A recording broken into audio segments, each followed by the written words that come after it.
Right, hello and welcome to this week's angling vlog. Today you join me on the banks of Flushing Meadows Fishery near Acton Bridge. The rivers have just closed, and as you've seen from the early shots this morning, there's still the odd frost about, but the daytime temperatures are rising and are regularly in the teens. But the fishing during this period can be quite indifferent. So, come to the local fishery hoping to get a couple of bites, and if we're lucky, we might land a couple of carp. I want to say special thanks to the fishery owner who's let me put a keep net in today. So if we get a few fish, we can put them and see what we've caught at the end.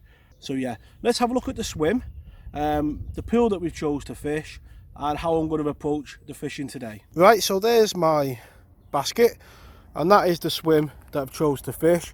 As you can see over there, there's my uncle. He's already fishing, and that is the swim that I have chose to fish today. The reason why I chose to fish here is, if I look behind me, you can see the sun is up in the sky on the pool early morning. So this side of this pool, all through winter, as the sun comes up and over, we'll be getting sun all the time, and the sun will hit it all day. So I'm hoping that that factor will mean that this area will wake up a lot sooner than maybe the pools. There's another pool that's down a ditch that's, in the shade of all the trees. So that's why I've picked the pool. The swim I've picked because it gives me options. My hope is to fish a line here on maggot and hemp, picking up obviously the silvers, maybe an odd carp if we're lucky. And then it also gives me access to fish this area on the island here with not a lot of pole out, but a comfortable fish in the shallow water on probably pellet and corn and maybe a bit of hemp. But that is how I'm going to approach the pool today, and what I'm hoping to catch is, obviously it'd be ideal if we can get the silvers there and have the carp there, but there is a lot of carp in these pools as well.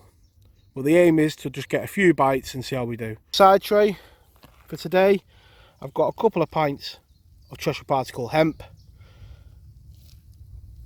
sweet corn, a pint and a half of maggots, and some micro pellets. So rig wise, I've gone with a 1.25 gram float, and that is to fish for the silvers in the deeper water. I've got that on Drennan Aqua elastic, and I've got it down to a size 18 hook, and I'm going to fish it like a bolt, because the better silvers on these places do seem to be on the bottom, and I'm hoping to catch all my fish today nailed on the bottom with the heavier baits like hemp and hopefully a maggot on the hook.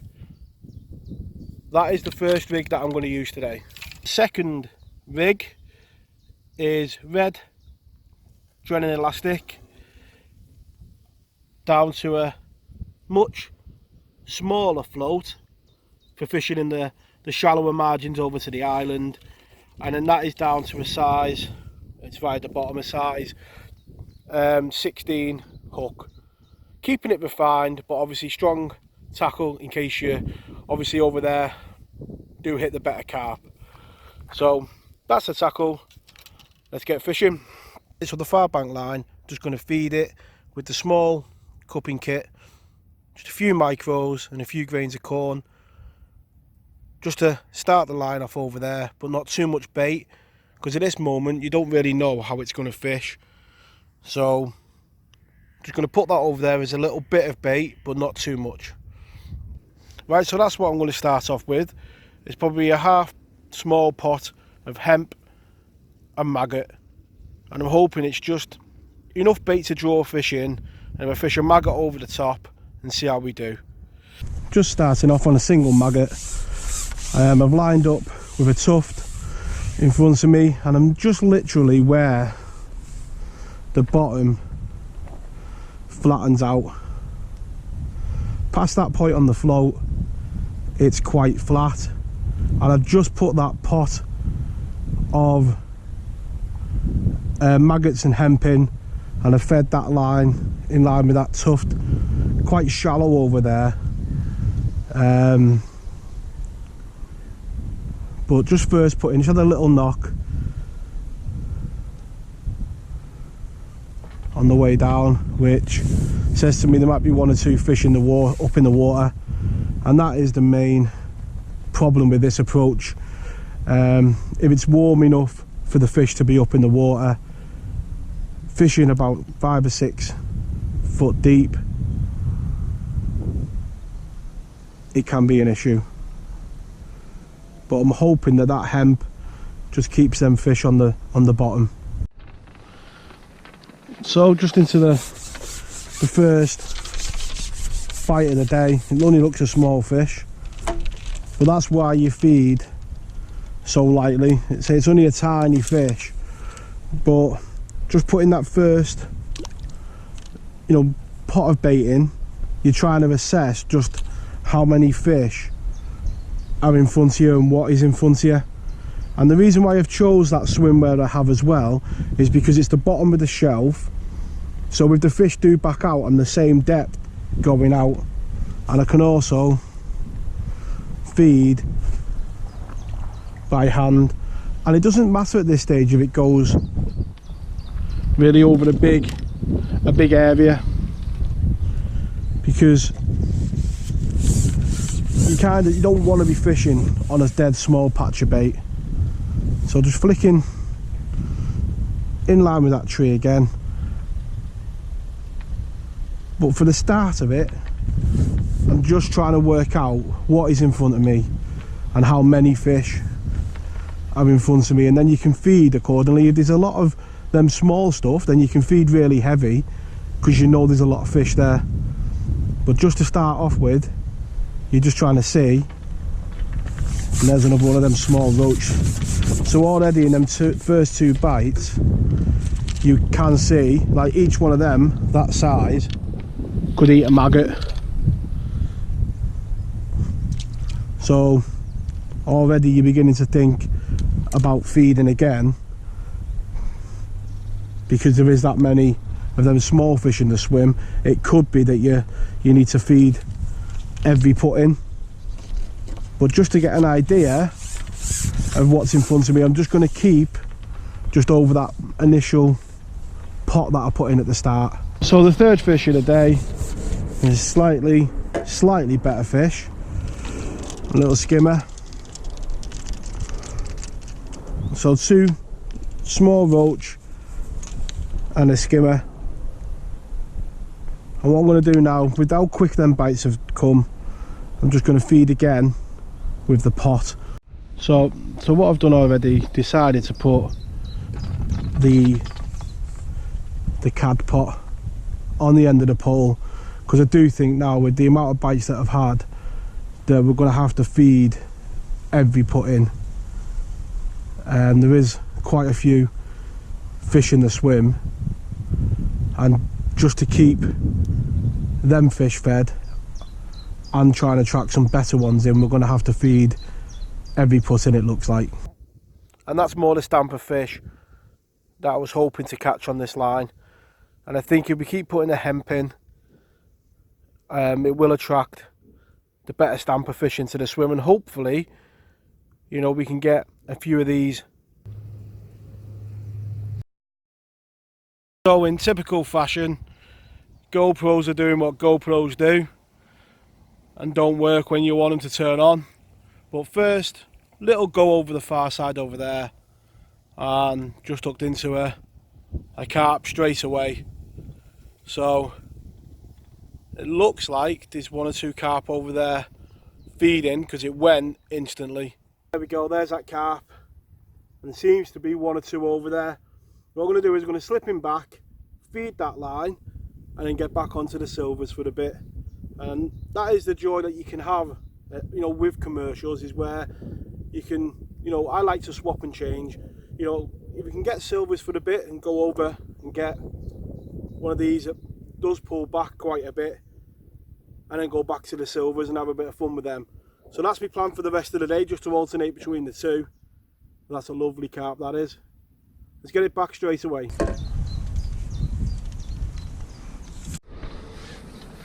Next put in looks like a skimmer. And you can see there how, you know, we started off with them really small silvers, and by just putting the cab pot in and feeding each cast, we started to get a slightly better stamp of fish. Here we go, there's that nice bream just coming on that silvers line, and probably the best fish that we've had so far on it, and the slippery sucker trying to get out of my hands. On the silvers line, each put in a pinch of maggots, a tiny pinch of the pellets, and quite a bit of the hemp. The hemp is the heavy bait that's going to get to the bottom and is going to, you know, keep the fish deep down where my, you know, bulk shot is fishing. So them really small roach that we were getting at the start have gone completely now, the really tiny ones, and that's down to feeding the swim.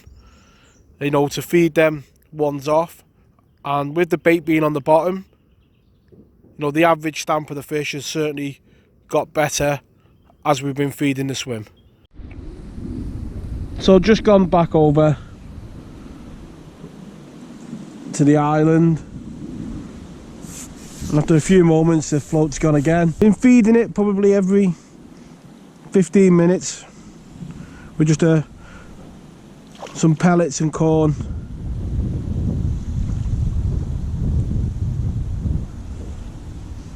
That's the third carp of the day.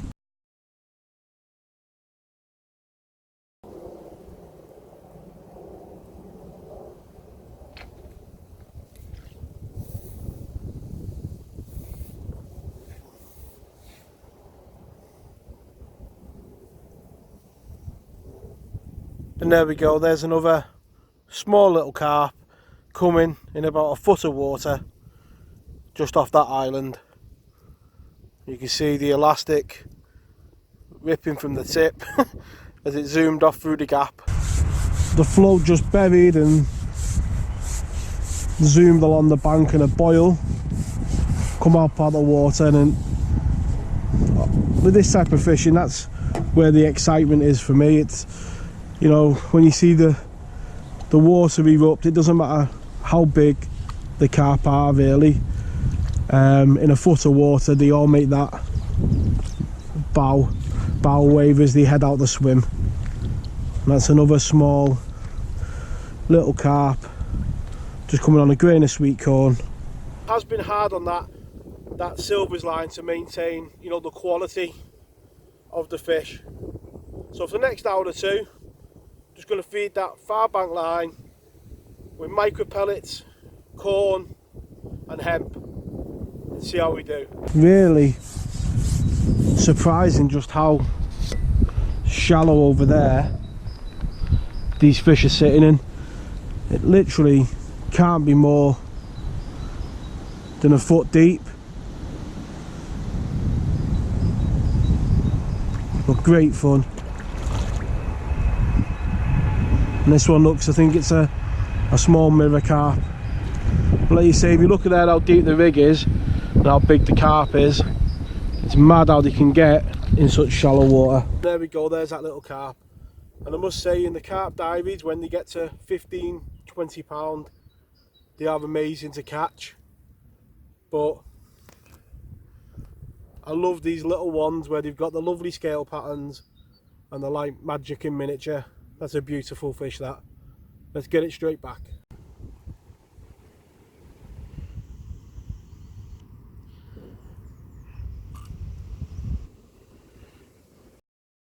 I don't know whether it's an F1 or not, but it's got a lovely gold colour to it.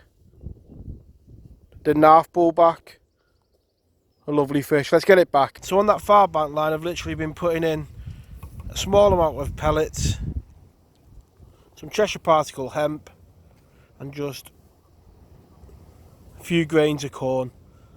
You know, just enough to get a bite each time and leave a bit to attract more fish in. There's another one just coming off the island. Lovely stretching the elastic, and he's heading between the gap. Pop the pole underneath, he should come back. There we go. And it has been great fun. You know, driving around other waters at the moment, with all that rain we had the other week, they look devoid of life at the moment. So it's been great fun coming on here today and catching a few fish.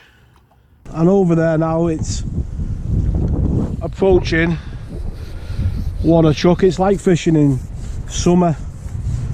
The carp are just sitting in that shallow water, and then just off the ledge as well, and the float. You know, you're waiting probably, you know, a couple of minutes for a bite sometimes. It's not prolific, but it's steady fishing, and they don't half zoom off.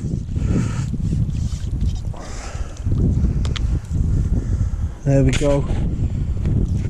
Another similar to all the others, in fin perfect condition, and just a joy to catch. Been great fun. There we go, just into another one.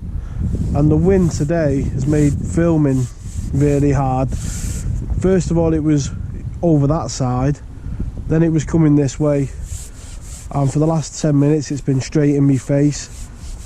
So what we'll do is we'll call this fish the last fish of the day, and we'll have a look at that final net and see how we've done.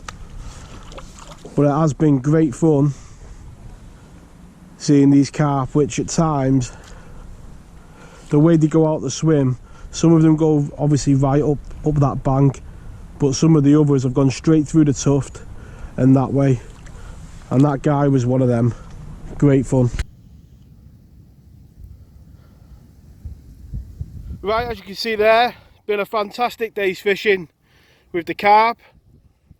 Really quickly get the video of them in the net, and the silver fishing hasn't been too bad either. Thank you very much to the owner for letting me use the nets today. It has made, you know, showing what I've caught today really easier. Thank you very much for watching. Tight lines in your own fishing, and I'll catch us all next week.